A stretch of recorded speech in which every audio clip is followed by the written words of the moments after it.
Santa Mónica nació en la ciudad de Tagaste, al norte de África, cerca de Cartago, en el año 332. Siendo una niña, sus padres, que eran cristianos, encomendaron su cuidado a una mujer religiosa y muy estricta que no le permitía tomar bebidas entre horas para refrescar la sed, pues decía que si se lo permitía, cuando fuera mayor bebería vino. Un día, cuando ya era una adolescente, Mónica entró a escondidas al cuarto donde sus padres guardaban las bebidas y comenzó a tomar vino. Después de que salió de allí, regañó fuertemente a un obrero que trabajaba en su casa y el obrero, por defenderse, le gritó que era una borracha, pues le había sentido el tufo. Esto impresionó tanto a Mónica que se sintió avergonzada. Le pidió disculpas al obrero y prometió nunca más volver a beber. Cuando se hizo mayor, Mónica quiso entrar en una comunidad religiosa para dedicarse a la oración y el servicio de Dios, pero sus padres no se lo permitieron, pues ya le habían concertado un matrimonio con un hombre llamado Patricio. Patricio era un hombre muy trabajador, pero de muy mal genio, mujeriego y aficionado a los juegos de azar. Además, Patricio no era cristiano, sino que seguía adorando a los dioses de la antigua tradición romana. Durante muchos años, Mónica soportó los insultos y ataques de cólera de su esposo. Sin embargo, este nunca se atrevió a golpearla.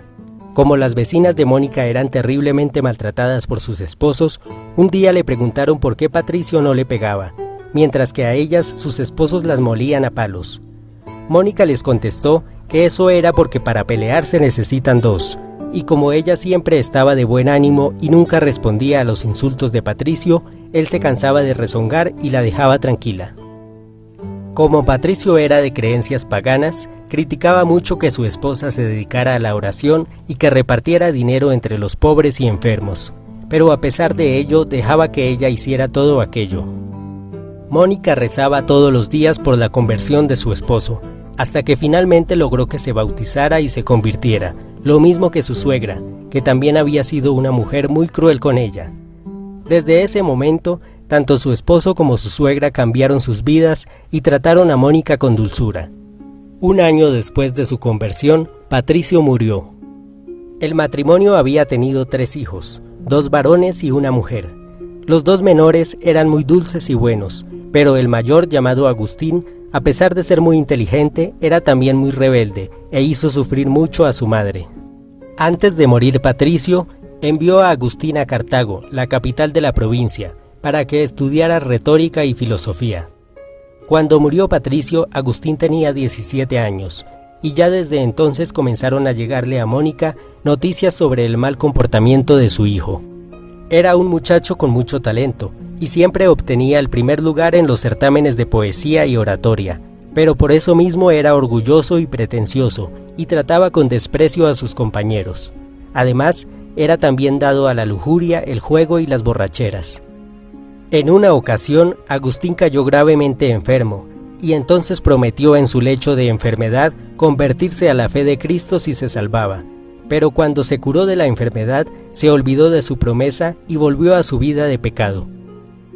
Como Agustín tenía una inteligencia muy despierta y siempre buscaba la verdad sin conformarse con ninguna respuesta, ingresó en muchas sectas filosóficas y religiosas, hasta que finalmente entró a la secta de los maniqueos. Entonces un día, cuando durante las vacaciones de sus estudios fue a casa de su madre y le habló a ella de sus nuevas creencias, Mónica lo echó de la casa pese a su dolor de madre, pues le dijo que bajo su techo no albergaría a enemigos de Dios. Una noche, Mónica soñó que estaba llorando amargamente porque su hijo se había perdido. Entonces un hombre resplandeciente se le acercó y le dijo con voz serena: «Tu hijo volverá contigo». Al poco tiempo regresó Agustín a la casa. Mónica le contó el sueño que había tenido, pero Agustín, lleno de orgullo, le dijo a su madre que ese sueño solo podía significar que ella se volvería maniquea, igual que él. Sin embargo, Mónica le respondió humildemente: en el sueño no era la madre la que volvería a su hijo, sino el hijo el que volvería a su madre. En cierta ocasión, Mónica le contó a un obispo que estaba muy triste porque llevaba mucho tiempo rezando por la conversión de su hijo Agustín, sin ver ningún resultado. Entonces el obispo le dijo que estuviera tranquila, pues era imposible que el hijo de tantas lágrimas se perdiera para siempre. Cuando Agustín cumplió 29 años, se convirtió en maestro de retórica y filosofía. Entonces decidió ir a Roma, la capital del imperio, para empezar a ganarse la vida dictando clases. Mónica quiso acompañarlo para evitar que Agustín se corrompiera aún más en la gran capital, pero cuando iban a embarcar, Agustín engañó a su madre con alguna treta, haciendo que ella perdiera el barco. Sin embargo, ella no se dio por vencida y decidió tomar otro barco que salió después. Estando en Roma, Mónica decidió ir a Milán para conocer al obispo más famoso de la cristiandad en ese momento, llamado Ambrosio. Como el obispo Ambrosio era un destacado filósofo, Mónica convenció a Agustín de que lo conociera. Al principio Agustín se negó, pues decía que la verdadera filosofía no tenía nada que ver con las patrañas de los cristianos, pero finalmente accedió y comenzó a mantener correspondencia con Ambrosio de Milán sobre cuestiones filosóficas y metafísicas.